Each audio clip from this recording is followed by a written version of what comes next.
This is Founder Fundraising Feedback. My name is Steve. I'm known as the Hands-On Angel. If you have a question about the fundraising process, please put it in the chat and we'll try to get through as many of these as possible. How can you raise funds for my business still basically in startup focus and logistics? So this is from Ashton. If you don't have the product in market and don't have paying customers yet, I would argue a better use of your time is not fundraising. It's actually spending time getting customers, getting your product in front of potential customers, getting feedback from them, figuring out if they're willing to pay for it, testing out pricing models, because those are the things investors are going to want to know the second you start meeting with them. So I would argue a better use of your time is to focus on customer acquisition and less on talking to investors if you're still pre-launch. If a startup doesn't have a patent, does that deter investment? Quantum, not really. Patents matter less today than they ever have. A lot of times founders spend an exorbitant amount of time, energy, and money on things like trademarks and patents way too early in the process. You have to have something to protect in order to worry about it. And in the early stages, before you have revenue and customers, there's really nothing to protect. So I don't really look at, it's nice to have a patent, but they're really expensive. They're hard to protect nowadays. So I would argue that matters less in today's environment, but it's a great question, man. Is it important to mention future scaling plans in your pitch at pre-seed? It's nice to know you have a path. I'd like to know that the founder has a vision for, we're here today, we've got 100 customers and 5,000 a month in revenue, but in the next 6 months, here's our pipeline, and we expect to go from 5,000 in revenue to 50,000. Here's our growth plan for the next 12 to 18 months. I probably don't want to see beyond 18 months. Like, I don't want to see the plan. Here's a dirty little secret. Every founder deck that I get has a 5-year projection of them going from nothing to, wait for it, $100 million. That slide's crap. No one knows if they could ever get there. It's nice to have a vision, but in most cases, I'd rather see the next 12 to 18 months of growth because that's more realistic than showing me 5 years out. That's just my opinion. Thanks for the question, by the way. When's the best time to take your raise for funds? It's not so much a dollar amount, it's a feeling. If you're at that point where there's not enough hours in the day for the number of people that want to talk to you, your wait list is growing, revenue's going up and to the right, you've passed that $5,000 or $10,000 a month in revenue, and all of a sudden things are happening, that's a great time to think about raising outside funds. If you don't have paying customers, if revenue's not growing fast, if you can't get to $5,000 or $10,000 a month in revenue, you're probably too early. That's a good barometer for when it's a good time to raise funds. There's a founder in the audience that needed help with bookkeeping and fractional CFO services. I have a great resource, a good friend of mine that's helped a number of my portfolio companies. So if anyone in the office needs that type of a service, shoot me a DM. I'm always happy to make a recommendation or an introduction. What should we start contemplating customers? We are pre-launch and have no demo yet. Okay, this is from Blast. Blast, the first thing you want to do, you need to get an MVP working, a minimum viable product. And it could be a very crude version of it. It could be a clickable prototype. You could build it in Lovable or Bubble. Don't spend a ton of money. And then what I want you to do is I want you to take your phone after you get off this live, of course. And I want you to start recording content, not about you, but about the problem you're solving for your potential customers. I want you to cut up that content yourself, and I want you to post it on the social platforms 3 to 4 times a day, 5 days a week. And I want you to have a call to action at the end of every video, a CTA. And it could be as simple as, want to learn more? Link in my bio. Or scan this QR code. Here's our website. Ask people to give you feedback on your product or service. You're going to get feedback. You're going to gain users. You're going to gain insights about what they like, about the problem you're solving. And you can test pricing models and get revenue, which is a much better use of your time than talking to investors in the super early stages. That's exactly what I would do. How important is the prestige of the VC that leads the round to angels? It's nice if you could get A16Z or Sequoia, but not everybody can. And it's a nice to have. It's not a requirement. I don't really look at that as a flex. I just want great people in the round. Does it help? Of course it does, because they have a lot of people that will co-invest because of who's in the round, but it's not a requirement. And for those in the audience that want tips and tactics on how to fundraise, I actually do a free newsletter every week. Comes out every Wednesday at 11 a.m. There's a yellow link at the bottom left of your screen. It's a little yellow up arrow. Just click that link and you can sign up for a newsletter. It's completely free. I've got investors that turned criminal after my cancer diagnosis. Any honest investors out there? I'm really sorry to hear that, Viper. I like to think I'm honest. I've talked to 6,000 founders. I've backed 70 of them. I would hope they say I'm honest, I'm candid, I'm kind. and I have their best interest in mind at all times. I mean, when someone says, Steve, why should we work with you? My first thing is, let me give you the cell phone of 5 founders I raised $20 million for. Like, let me have you have a conversation with them. I think it's the best way to validate who you're dealing with as an investor. But I'm really sorry that happened. That's unfortunate. I hope you're feeling okay, by the way. I built a 360 maritime analysis app. How can you raise? Well, Fizz, that depends. Is the app live? Do you have users? Are those users paying? Is revenue growing? If yes, you probably can start thinking about raising. If not, I would spend your time finding customers, getting feedback, getting users, and figuring out your pricing model before you ever talk to funding sources. When should we start contacting customers if we're pre-launch? Today. Honestly, today. You should cut up content, film content about the problem you're solving, who you're solving it for, put it on the social platforms like TikTok, Instagram, Facebook Reels, wherever you think your potential customers are hanging out, and do that 3 to 4 times a day, 5 days a week. That's exactly how I would get started. Why am I doing this on TikTok? It's very simple. It's to give back to a community that's given a lot to me. Over the last 9 years, I've had conversations with 6,000 early stage founders, like the ones on this TikTok live. I've personally backed 70 of them. I've raised over $1 billion and had 11 exits. The community has given a tremendous amount to me, some of which are in this live right now, like my friend Maria, the Spicy Chef. This is my way of giving back to the community at scale. That's it. If a startup isn't incorporated in Delaware, is that a huge turnoff? Daper, this is a great question. To me, absolutely. Let me give you an example. I've invested in 69 companies over the last 9 years.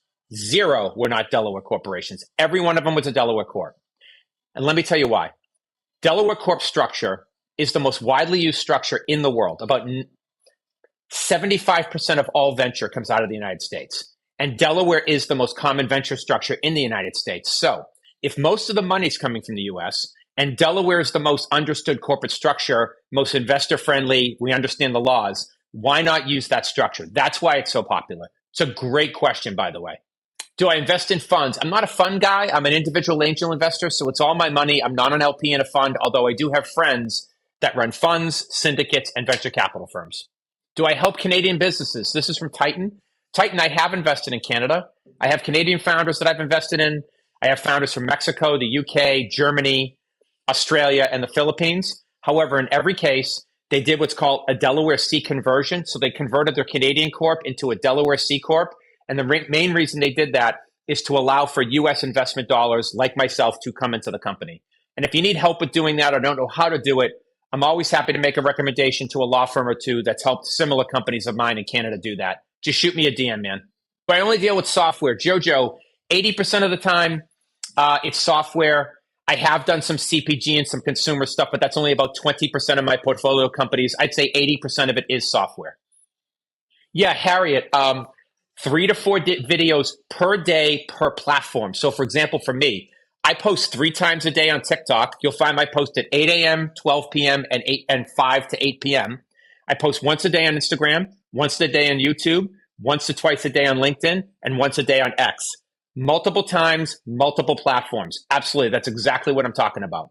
And for those that want more tips and tactics on how to fundraise, how to get it done, I actually do a free newsletter every week, comes out every Wednesday. There's a link at the bottom left of the screen. It's this yellow little arrow that goes up. Just click on that link and you can join my newsletter for free if you want to get the weekly newsletter. Have never understood why people do this. Well, I'll be honest with you, Kenneth.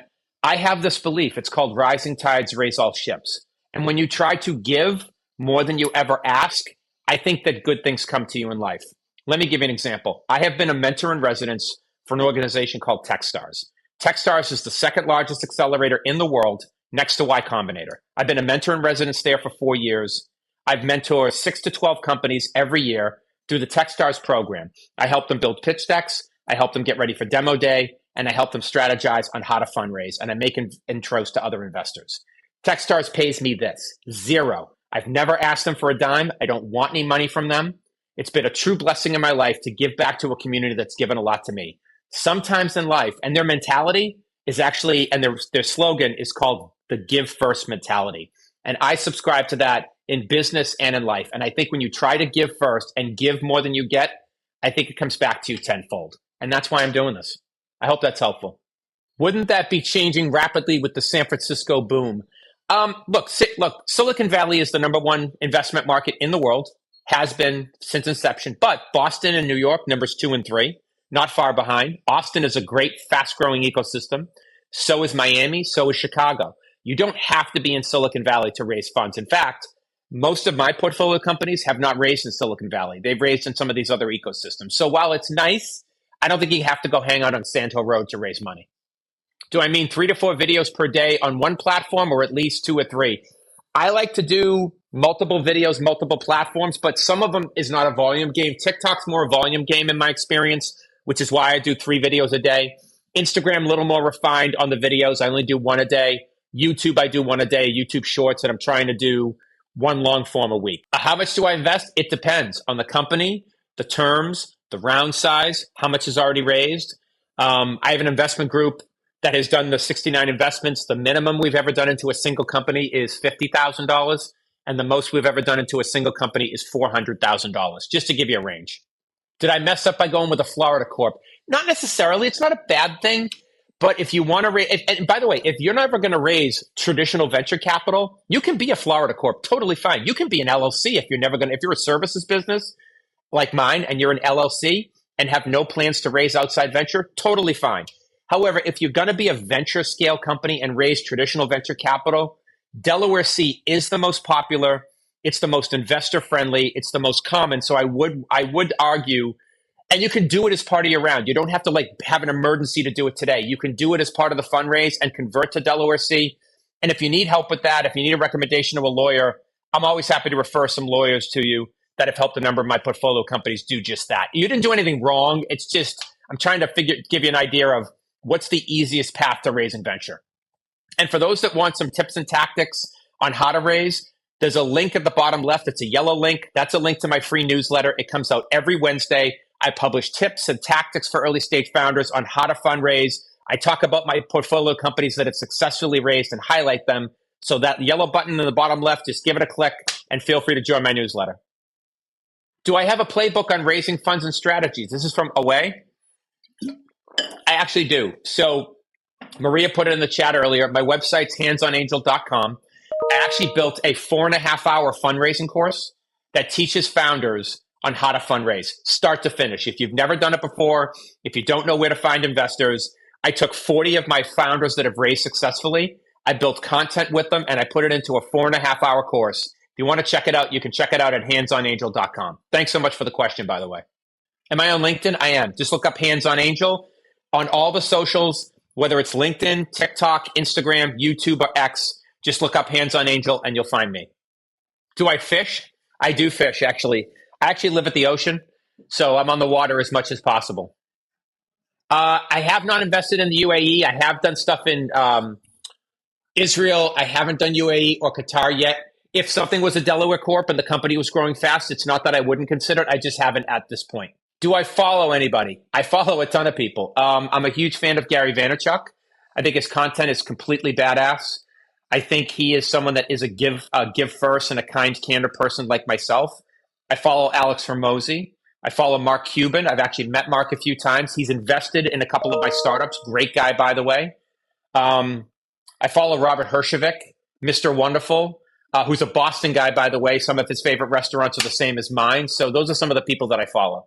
Do you need a finance person on the team to raise, or will investors? Here's the thing.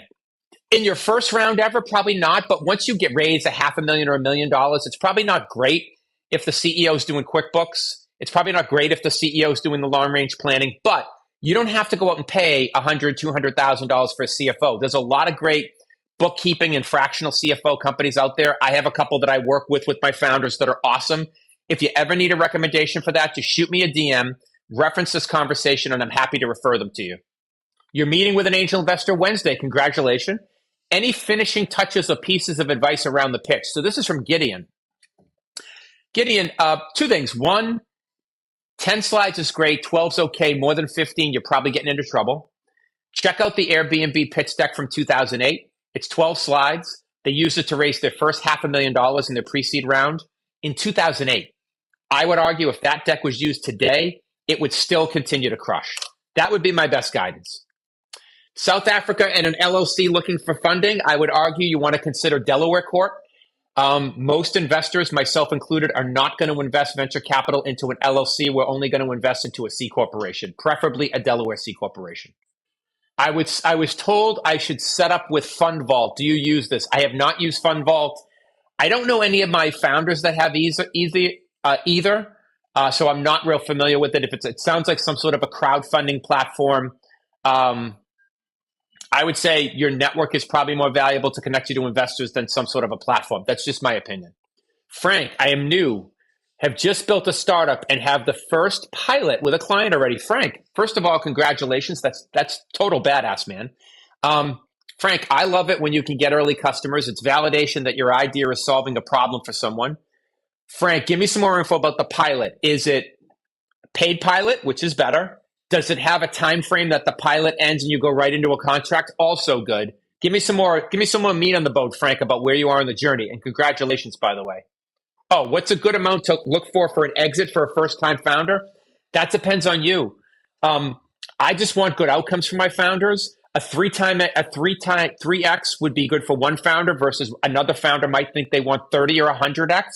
Only you can make that determination. What I always say is any X is a good X for me as long as it's not zero or losing money. I just want great outcomes for the founder and for me. I want to be aligned. That's what I really want. What's the guide that was with 10 slides? Oh, this is from Away. Look up the Airbnb pitch deck from 2008. Put it into Google or one of the LLMs. It's 12 slides. It's one of the best pitch decks I've ever seen. They used it to raise their first $500,000 for their pre-seed round in 2008. If that deck was used today, it would absolutely crushed. Am I investing in S Corps, Jonathan? Typically, that's not venture. Venture will not typically invest into S Corps. They'll invest into C Corps in most cases. S Corps tend to be used more for services-based businesses. It's not a bad thing. I'm just giving you my opinion. Average investment, they've been all over the place. The least amount we've ever put into a single company is $50,000. The most amount we've ever put into a single company is $400,000. It depends upon the company. Depends upon the round size, the dynamics, their revenue, what they're raising, what are the terms. Like there's a number of factors that go into how much we put in and at what terms. But great, and thanks for being here. And for those that want more tips and tactics on fundraising, there's a link down at the bottom left. It's a little yellow arrow. That's my free newsletter. It comes out every Wednesday. It gives you tips and tactics on how to fundraise, where to find investors, and what investors look for. So click on that link, bottom left of the screen. I build AI agents. How do I go about finding investors to do it on my own? Well, it depends. If the agents are producing revenue, if it's growing really fast, if you've got enough customers, check out LinkedIn, Signal FX, Crunchbase. Those are great places to find investors. However, if you haven't got revenue yet, if it's not growing fast, it's not a bad thing, but I would spend more time talking to potential customers than I would spend talking to investors, because that is the first thing that investors are going to want to know. Somebody said, how can we submit information to you? Check out my website, handsonangel.com. It's the best place.